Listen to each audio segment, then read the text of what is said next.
हाय हनी बीज, welcome to coffee B. झूठे जनाब का मैंने ब्लॉग देख लिया भाई साहब। सबसे पहले ये जब मैडम किचन में कुछ काम कर रही होती है, जनाब वहाँ पे पहुँच जाते हैं हर बार की तरह कमेंट्री करने, कंटेंट मिल जाते हैं। अब तो मैडम आलस जोन में चली गई है। आलस जोन में तो चली गई है। मुझे लगता है कि मैडम अभी क्विट करने वाली है व्लॉगिंग को, क्योंकि ना तो मैडम के व्लॉग आ रहे हैं, ना ही मैडम को अब कोई दिलचस्पी है। तो ऐसा लग रहा है कि शायद से क्विट कर दे। लेकिन जहाँ तक मुझे लगता है कि क्विट नहीं करेगी ये, क्योंकि इतना आसान चीज़ है जहाँ पर खाली रिएक्शन दे देकर और कॉपी पेस्ट वाली रेसिपी शेयर करके। देखो, कॉपी पेस्ट कोई बुरी बात नहीं है, लेकिन फिर जो मैडम ये एक्सपेक्ट करती है कि पॉजिटिव ही रिस्पांस देना है। मैंने देखा कि शर्मिली जी को ज़बरदस्ती वो मटन खाना पड़ता है रिजा की झूठी प्लेट में, क्योंकि भाई जनाब जो है उनके सर पे कैमरा लेकर खड़े थे कि कैसा है कैसा है कैसा है। शर्मिली जी बोलती अच्छा है, बहुत अच्छा है। 2 कटोरी सिवई खानी पड़ी क्योंकि जनाब जो है रिएक्शन लेने के लिए खड़े थे। भाई शर्म आनी चाहिए। कोई खाना खा रहा है, आराम से खाना खाने दो सुकून से। ये खाना खाते टाइम रिकॉर्ड करने का, रिएक्शन लेने का क्या है? मतलब ये कैसी वैलिडेशन है कि अगर तारीफ कर देंगे तो ही अच्छा है? खाना बना है सुकून से खाने के लिए इंसान बनाता है कि तारीफें सुनने के लिए, कि वैलिडेशन के लिए किसी की? कुछ भी। मतलब हर एक चीज़ इन दोनों पति पत्नी के लिए कंटेंट है, हर एक चीज़। ऐसा हो गया, ऐसा हो गया, फिर जो है एकदम भाषणबाजी करने सोफे पे आ जाती है। अरे ऐसा नहीं था, वैसा नहीं था, क्या नहीं था। जनाब मैडम दोनों भरे पड़े, जैसे कि जनाब ने बोला कि भरे पड़े हैं दोनों के दोनों। मुझे तो बड़ा, मेरे तो दिमाग में एक बार पूछो, बहुत भरी पड़ी हूँ। किस बात के लिए भरी पड़ी हो मैडम? कि 5 बजे उठाकर चाय बनवाता था आपसे? अब इसमें तो ये व्यूअर्स को ही कोसेगी कि आपकी ज़िंदगी में सुकून नहीं है, आपकी ज़िंदगी में शांति नहीं है। खुद भले 15 दिन कंघी ना कर। देखो, मैं आपको ना एक साफ चीज़ समझाती हूँ कि जो इंसान बार बार एक रोना गाना गाए कि सुकून की जो है कमी नहीं है, बहुत सुकून है, मैं ब्लेस्ड हूँ, मुझे नवाजा है, मुझे ये है, मुझे फलाना है, मुझे ढिमकाना है, जो खुद के सुख चैन का ढिंढोरा पीट पीट के अगर बताए और लोगों को कन्विंस करना चाहे कि वो बहुत ज़्यादा सुखी है। देखो, आई तो प्रे कि भाई हर कोई खुश हो, सुखी हो, और ठीक है भाई, किसी के लिए हार्ड फीलिंग नहीं है। बट समझने वाली बात ये है, बार बार 3 चीज़ें ये लोग हाईलाइट करते हैं। मक्खी मैडम 3 करती है। सबसे पहले फर्स्ट बेबी बॉय, पहला बच्चा है हमारा। दूसरा, बहुत खुशी है, बहुत सुकून है। तीसरा, जो उसकी मदर इन लॉ है वो माँ से भी बढ़कर है।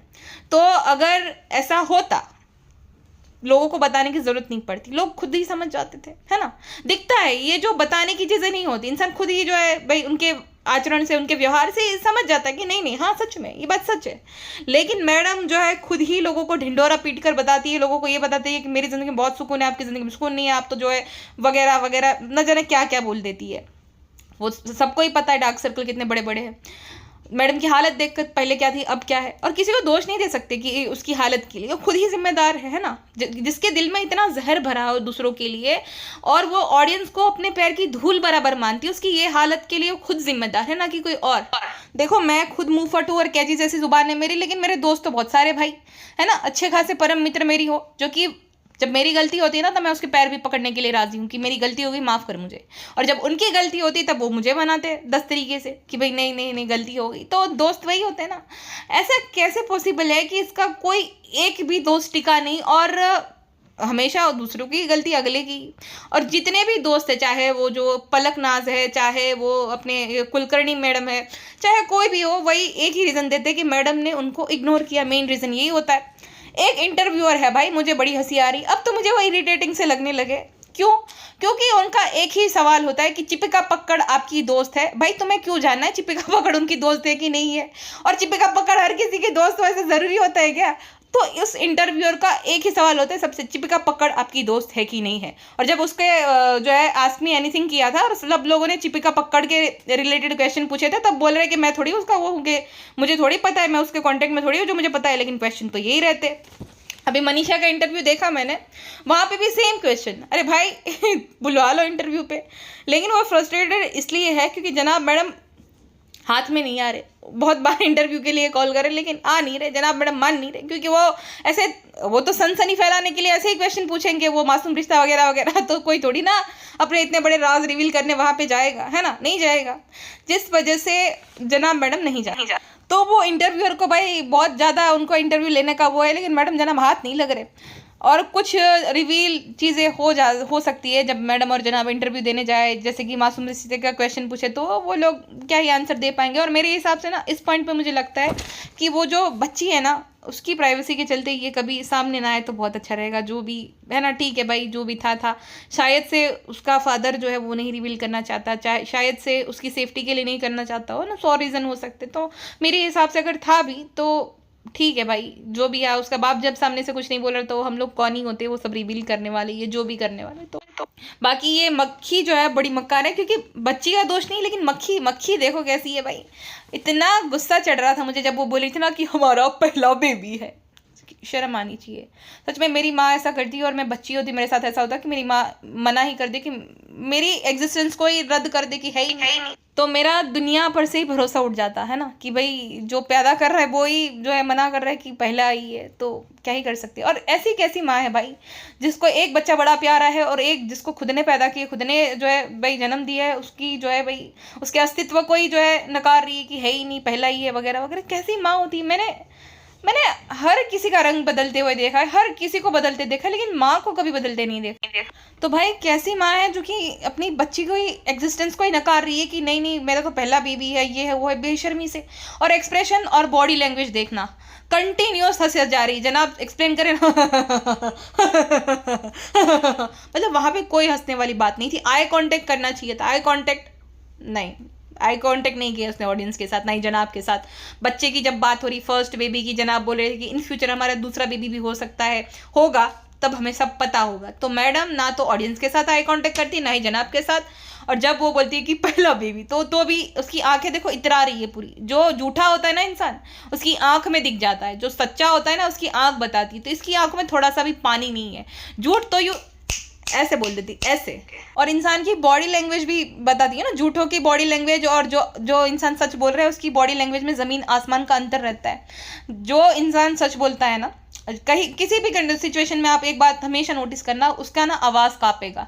अगर उसका दोष नहीं है या तो उसको टारगेट किया जाता है, वो उसकी आवाज़ कांपेगी, उसकी आवाज़ में थोड़ा ऐसा लगेगा कि नहीं, हाँ ये झूठ नहीं बोल सकता। और जो इंसान फेंकू रहता है ना, वो कॉन्फिडेंटली आएगा, विक्टिम कार्ड प्ले करेगा और निकल लेगा। देखो सबसे बड़ा एग्जांपल देती हूँ, ये जो व्लॉगर है राजा व्लॉग्स, और उसकी बहन के साथ जो भी अभी चल रहा है, सुहानी करके उसकी सिस्टर है, ठीक है। उसकी बहन का वीडियो देखो, क्वालिटी वीडियो अच्छा है, वीडियो क्वालिटी थोड़ा भी अच्छा नहीं है, लेकिन वो जब बोल नहीं पा रही, उसका गला भर रहा है, वो बोल रही है कि ऐसा है ऐसा है, तो उसकी आवाज़ से समझ आ जाता है कि वो झूठी नहीं है भाई। जो इंसान सच्चा होता है ना, अपनी बात सही से ढंग से रख ही नहीं पाता। और वो दूसरी साइड उसका भाई, मेरी बीवी को मेरी माँ ने ये देकर मारने की कोशिश की थी, तो भाई जब तक मारने की कोशिश की इतने दिन रह गया, लेकिन फिर जब उसकी पत्नी को काम करने में दिक्कत होने लगी, निकल लिया और माँ बाप को छोड़ दिया अकेला। तो ये होता है अंतर, ये सबसे बड़ा एग्जाम्पल है, आपको समझ आ जाना चाहिए, ठीक है। खैर मक्खी जी जो है, जिनका बचपन से ये सपना था कि उनको हाउसवाइफ बनना है, उनके किचन में पूरी सिंक जो थी वो बर्तनों से भरी थी। इतने सारे बर्तन, ऐसा लग रहा था 4-5 दिन के बर्तन वहीं पे भरे पड़े हैं। इतने सारे बर्तन, मक्खी जी जो है कुछ बर्तन भी खुद नहीं साफ कर रही है, हाउस वाइफ बनने का शौक था। A to Z जितने छोटे मोटे जितने भी बर्तन थे वो मेड के भरोसे छोड़ रखे कि आएगी साफ करेगी। मक्खी जी महान है भाई साहब। जनाब के आउटफिट को देगा, पिछले ईद में भी काला ही कुर्ता पहना था और लेस वाला दुपट्टा। इस साल जो है सितारे वाला दुपट्टा पहन लिया है जनाब ने, चमकीला ढमकीला सा मिरर वर्क वाला। तो जनाब के भाई दुपट्टा लेना बड़ा अच्छा लगता है जनाब को, दोनों ही पति पत्नी को। खैर लेकिन कुर्ता जनाब का ऐसा लग रहा था कि पूरा ब्लाउज है, जैसे एकदम टाइट ब्लाउज की तरह। दोनों ही पति पत्नी ने जो फोटो शेयर किया था उसमें मर्द ही लग रहे थे दोनों। And I pity you madam, I pity you कि आपको कॉम्प्लीमेंट के लिए अपने पति से भीख मांगनी पड़ रही है। क्यों? जनाब बोले क्यों आई हो यहाँ पे? अरे नल्ले जनाब, आप पूरा दिन घर पे बैठे रहते हो, त्योहार के दिन आपके बीवी तो छोड़ो, बच्चे की मम्मी जो कि संभालती है, ये सब करती है, उसको एक छोटा सा कॉम्प्लीमेंट नहीं दे सकते कि भाई हाँ अच्छी लग रही हो? नहीं जनाब, नहीं देंगे। जनाब को अपने आप से फुर्सत ही कहाँ, जनाब अपनी तारीफ और ठीक करने में बिजी रहती है। और भाई शर्मिली जी की तो बड़ी तारीफ करी थी जनाब ने कि बहुत अच्छी लग रही है मम्मी, बहुत अच्छा लग रहा है, बहुत अच्छा लग रहा है मम्मी। लेकिन मैडम भी भाई देखने लायक या तारीफ करने लायक इंसान होना भी तो चाहिए। मैडम ना तो अपने बाल बनाती है, ना ठीक से रेडी होती, तो कोई कैसे ही तारीफ करेगा। लेकिन भाई उसकी रिस्पॉन्सिबिलिटी बनती है हस्बैंड की कि ठीक है बीवी को थोड़ा बहुत अप्रिशिएट कर लो, वो इतना सारा काम कर रही है, जो भी करे तो अप्रिशिएट ही कर दो थोड़ा बहुत। लेकिन जनाब नहीं करेंगे। जनाब जो है भाई बहुत बड़ा सेल्फ ऑब्सेस्ड आदमी है वो। और जनाब और मैडम के बीच में एक ना कपल वाइब मिसिंग ही हो गई पूरी। अब ऐसा लग रहा है कि दो जो दोस्त है, दो भाई आपस में रहते हैं, ऐसा लग रहा है पूरा ही, है ना। एक कपल वाइब मिसिंग हो गई, वन साइडेड प्यार है निब्बी वाला मैडम का जनाब के लिए। जनाब नहीं, जनाब खाली मैडम को कंटेंट के लिए लाते हैं कि मैडम की रेसिपी जो है डाल दे अपने ब्लॉग में, कैसे जो है ज़्यादा से ज़्यादा कंटेंट ले ले मैडम के नाम का। और फिर कुछ बोलना है ना पिप्पी, है ना पिप्पी, पीछे बैठा दो पिप्पी को, जनाब आगे बैठ जा। अच्छा जी, मैडम का ऑयल देख लो आप, मैडम का जो किचन में ऑयल पड़ा है ना काले कलर का, भाई साहब इतना काला हो गया ना, पूरे कोयले जितना काला। खीर बना रही, बाजू में ना साइड में ऑयल की जो है वो कढ़ाई भी पड़ी है, इतना काला तेल। किसी मेरी सब्सक्राइबर ने ना कमेंट किया था कि दी ये लोग जो है ना कपड़े रीयूज़ ना करें लेकिन ऑयल जो है हर रोज़ सेम टू सेम यूज़ करते हैं पिछले 1 महीने से। तो ये सही बात है भाई, मतलब ऑयल क्यों इतना रीयूज़ करना जो कि तुम्हारी हेल्थ के लिए भी जो है हार्मफुल है। हाँ, वैसे तो ये फालतू का खर्चा बहुत कर लेगी, आर्टिफिशियल प्लांट लाने, फ्लावर लाने, 1-1 लाख रुपए का मंगा लो लेगी, लेकिन जो ज़रूरत की चीज़ें हैं जिससे जो है हेल्थ इश्यूज़ हो सकते हैं वहाँ पे ढील कर देती है, क्योंकि उसको लगता है कि भाई ये लोग क्या ही डिजर्व करते हैं, ये लोग जो है इसको तो कुछ भी खिला दो खा लेंगे। उस प्रकार की मानसिकता हो गई इन सब की आपस में, है ना। मतलब खुद के घर वालों को वो जो प्लास्टिक की जो थाली रहती है उसमें कौन खिलाता है भाई, डिस्पोजेबल प्लेट्स में प्लास्टिक के ग्लास में पानी पीते हैं, हद होती है। और फिर हम साथ साथ करते हैं भाई, डिनर सेट ले लो अच्छे से, घर में हाउस हेल्पर भी है, वो बर्तन धोने वाले भी धो देंगे, तो क्या ही है इन लोगों को, मुझे समझ नहीं आता। एट द सेम टाइम आप नेहा फैज़ी का ब्लॉग देख लो।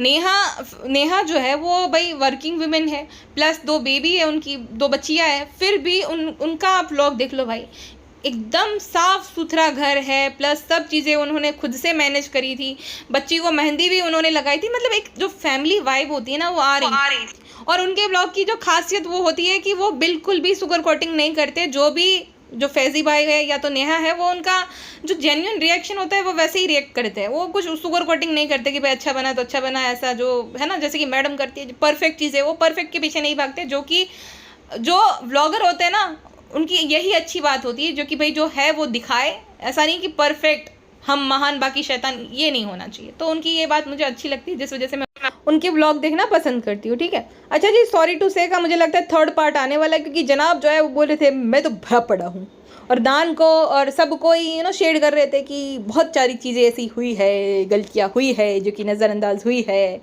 ना, और तुम भी बच के रहना। गरम काढ़ा अंकल बोल रहे थे, गरम काढ़ा अंकल और नान को, भाई क्यों भाई तुमसे डर कर क्यों रहे सब लोग हैं, मतलब ऐसा तो बेचारों ने क्या पाप कर दिया जो डर कर रहे हैं तुमसे, बच कर रहे हैं। हद होती है भाई एक डिक्टेटरशिप की भी, कि बच के रहना है, घबरा कर रहना है। भाई मैंने तो तभी देख लिया जब शर्मिली जी ने ज़बरदस्ती बेचारी ने मटन लेकर खाना शुरू कर दिया उन्होंने प्लेट में, ताकि जनाब का जो है ब्लॉग में रिएक्शन आ जाए। ये अलग ही नौटंकी है जनाब की। अब पगला गए हैं पूरे, क्योंकि काम है नहीं, अब ब्लॉग ही बना तो ज़बरदस्ती रिएक्शन निकलवाते रहते जनाब, चाहे अम्मी से हो, चाहे पिज्ज़ा नान से हो, चाहे मैडम से हो, चाहे बेचारे वो छोटे बच्चे, अल्ले बेबी, अल्ले बेबी, अल्ले मिला बेबी, जिंगल बेचारे बच्चे को परेशान करते रहते। बीमार था बच्चा, लेकिन फिर भी ज़बरदस्ती फ़ोटो डालने के लिए उसको परेशान कर रहे, उसके माथे पे वो बांध रहे सब, और खुद ही बता रहे थे कि क्रैंकी हो रहा था, ये हो रहा था। शर्म करो, धब्बा हो तुम पेरेंट्स के नाम पे जो अपने बीमार बच्चे को परेशान कर रहे हो। अच्छा जी, और मैडम सुबह के 4:30 बजे कुछ बना रही थी, है ना, जनाब ने दिखाया कि और क्या कर रही हो, तो बोल रही कि अभी जो हूँ मैं बना रही हूँ ताकि मुझे बनाना पड़े सुबह, ऐसा करके। तो बच्चा बीमार था, तो सुटारा जी ऐसा नहीं कि हाथ बटा दे, है ना, सुटारा जी ने खाली मटन बना दिया, हो गया उनका, ऐसा कुछ भी नहीं कि थोड़ा बहुत वो भी बना दे, शीर खुरमा वगैरह वगैरह, ताकि अब तो उसका बच्चा भी है भाई, और बीमार है उसका बच्चा। सही है फ्रेंड्स, ऐसी बात नहीं है, भाभी को खुद को महान बनने का बड़ा शौक है। आपको नहीं पता क्या कि घर पे जो है बहुत सारे लोग हैं, गरम काढ़ा अंकल आप बोलती तो हो, कॉफ़ी वो भी है, प्लस 2-3-4 जो है कुक है, तो वो सब तो कर सकते हैं ना। हमारी अम्मी की क्या गलती है, तो अम्मी के हाथ में मेहंदी लगी तो कैसे बनाएंगे, तो इसमें अम्मी की गलती कोई नहीं है। भाभी जो जानबूझ के नैरेटिव सेट करती है, तो फ्रेंड्स आप समझा करो, ओके टाटू। एग्जैक्टली मेरे मन में यही थॉट आया था कि अगर मैडम है ना, मक्खी मैडम, तो दोनों साइड से सोचना पड़ेगा, क्योंकि मैडम ये नैरेटिव सेट करती रहती है, हाउस हेल्पर है भाई, इजीली वो उनसे सब काम करवा सकती थी कि भाई है ना, गरम काढ़ा अंकल से वैसे तो बहुत कुछ बनवा दिए, तो वो बनवा ही सकती थी, क्या पूड़ियाँ ही फ्राई करनी थी, जो भी बनाना था बना सकते थे। लेकिन मैडम को ऐसा लगता है कि वो शेफ़ पंकज भदौरिया है, उनके हाथों में मतलब जादू है, उनके जैसा खाना कोई बना ही नहीं सकता, उनको एक वहम है बहुत बड़ा, जिस वजह से वो करती रहती है। और फिर भाई व्लॉग में भी तो ये सब आएगा, तो मैडम कंटेंट के लिए भी करती है ये सब। अच्छा, एक बात नोटिस की, नवरात्रि का जो है बैकग्राउंड म्यूजिक बज रहा था, टेन टेन टेन ने ऐसा करके, है ना। जनाब ने खुद ने भी ऐसा कपड़े पहने थे जैसे कि डांडिया नाइट में जा रहे हो, सितारे वाले कपड़े, ये सही है जनाब का, थी ईद लेकिन कपड़े वैसे नवरात्रि वाले, और बैकग्राउंड में डांडिया का जो है वो म्यूजिक जो होता है वो बज रहा था। एडिटर कौन है भाई? मिल्क शेक बड़ी कुन्नस निकाल रहे हो जनाब के साथ साथ। अच्छा जी, मैडम के पापा भी आए थे ईद पर। मैडम के पापा तो आए थे, लेकिन जब दिवाली वगैरह होती तब मैडम या जनाब जो है थोड़ी सी भी जो है जहमत नहीं उठाते वहाँ जाने की, है ना, पप्पा जी को विश करने के लिए। नहीं, कभी भी नहीं जाते। और इतने बुजुर्ग है, कभी भी नहीं देखा कि, वैसे भी तबीयत खराब है उनके, जो है कुछ ऑपरेशन हुआ था ना, आई सर्जरी लगभग हुआ था उनका, तो कभी भी जनाब और मैडम जो है वो अपनी तशरीफ़ लेकर जाते नहीं है वहाँ पे। बेचारे वृद्ध अंकल जो है, इतनी बूढ़े हैं, बुजुर्ग है, वो आते हैं और उनको भी तोते की तरह रटना उन्होंने रटा दिया है कि तारीफ़ करनी अपने दामाद की। बैठे थे बेचारे जो अंकल है, लेकिन जनाब को ये सबको जताना है कि वो खरीद कर देते हैं कपड़े, तो बोले और अच्छे लग रहे कपड़े, ताकि उसको तो पता है कि उनके फादर इन लोगों का रिस्पॉन्स होगा। वो खड़े होकर बेचारे दिखाने लगते हैं कि मेरे जो कपड़े हैं अब मेरी बेटी और दामाद ही खरीद के देते हैं, बहुत अच्छे हैं, बहुत कुछ जो है झेल रहे हैं, बहुत कुछ झेल रहे हैं अंकल जी, बहुत कुछ झेल रहे हैं, बहुत कुछ और लोग झेल रहे हैं आपकी बेटी के चलते। और वो बेचारे गरम काढ़ा अंकल, देखो गरम काढ़ा अंकल, ये है आपकी वफादारी का सीला। गरम काढ़ा अंकल बेचारे अपने कपड़े दिखा रहे थे, तो जनाब बोले थे सब कुछ ठीक है लेकिन पेट थोड़ा बाहर आ रहा है। ये बात आप अपनी मम्मी जी को भी बताइए, अपनी बहन को भी बताइए। ईजी होता है ना कि घर के जो काम वाले हैं उनको टारगेट करना, उनको बेचारे के मजाक उड़ाना, बॉडी शेम करना, जो कि क्या काम नहीं करते बेचारे, ड्राइवर से लेकर कुक से लेकर ये बेबी सिटर, क्या नहीं करते वो मैडम के लिए काम, लेकिन जनाब जो है उनके नीचा दिखाते रहते कि पेट दिखता है। सेम चीज़ें उन्होंने वो जो मैनेजर थी मैडम की उसके साथ भी किया था कि मोटी हो। अपनी बीवी को ही देख लो अब तो भाई, अपनी बीवी को देख लो, फोरपल चीन आ रही है, डबल चीन भी नहीं, फोरपल चीन, इतना बड़ा वो मुंह हो गया। नहीं अच्छा लगेगा ना, वहाँ तो रोना धोना करोगे कि एक नई मॉम को ये कर रहे वो कर रहे, और दूसरों को ईजी होता है। जो मैनेजर थी, है ना, थाली, उसको भी वो कर दिए कि बहुत मोटी हो, और अपना दोस्त है उसका जो सिंबल भाई, उसको भी कि मोटे हो, तो खुद की बीवी को भी बॉडी शेम करो सब। और ऐसा बैगन टाइप शेप बन गया पूरा, बोना बैगन टाइप ऐसी लगती है, उसको बॉडी शेम करो, बाद में दूसरों को करना। खैर सबसे ज्यादा भाई साहब को अगर अच्छा लग रहा था तो सुटारा बेगम जी थी। मतलब मैडम की देवरानी लग रही थी पूरी, इतना भन ठन के बैठी है, हाथ में पूरा मेहंदी से भरे हुए भाई साहब। सुटारा बहन का वट है भाई, वट पड़ रहा था, ये बात तो है। फ्रेंड्सू हम भी बहुत खूबसूरत लग रहे थे, हमने बहुत बड़ा मांग टीका लगाया था, हिजाब बांधा था। वैसे तो फ्रेंड्सू देखिए त्योहार होता है तो नौटंकी आ ही जाती है, वरना तो हम ट्रक ड्राइवर की तरह गमछा लपेट देते हैं, लेकिन त्योहार था तो सबको दिखाना पड़ता है ना, हम बहुत बड़ी हिजाबी है, शादी होती है, त्योहार होती है तो दिखाना पड़ता है, नौटंकी करनी पड़ती है, वरना तो हम गमछा लपेट लेते, किसी को क्या ही पता चलता है। हमारे फ्रेंड्स लोग भी इतने दिमाग नहीं है, ब्रेन सेल्स नहीं है कि हमें डिकोड कर पाए। फ्रेंड्सू तो ऐसे थे, हाँ लग थोड़े नंज टाइप रहे थे, क्योंकि हमने मेकअप ऐसा ही कर दिया था, नेचुरल दिखने के लिए ब्लास्ट लगा दिया था बहुत सारा, तो होता है फ्रेंड्सू, लेकिन हम तो किसी और से तो अच्छी लगती थी। ओके फ्रेंड्सू, टाटू। अच्छा, मैडम के व्लॉग नहीं आ रहे, प्लस जनाब भी हिंट दे रहे थे कि भाई हमारा पहला बच्चा है, दूसरा अगर होगा तब सब पता होगा। प्लस मैडम को देखकर ऐसा लग भी रहा है थोड़ा बहुत जगह पे कि शायद मैडम जी जो है वो प्रेग्नेंट है, ऐसा लग रहा है मैडम को देखकर। जहाँ पे लास्ट बार उनको दिखा गया था ना कि नानी बनी नैनी और बच्चे के साथ, तो लग रहा था, झोला छाप कपड़े पहने थे सफ़ेद कलर के, तो लग भी रहा था कि शायद से वो प्रेग्नेंट है। अब क्या है वो मैडम और जनाब जाने। फिलहाल के लिए बस इतना ही, मिलते हैं नेक्स्ट पॉडकास्ट में, अपना ध्यान रखिएगा, बाय।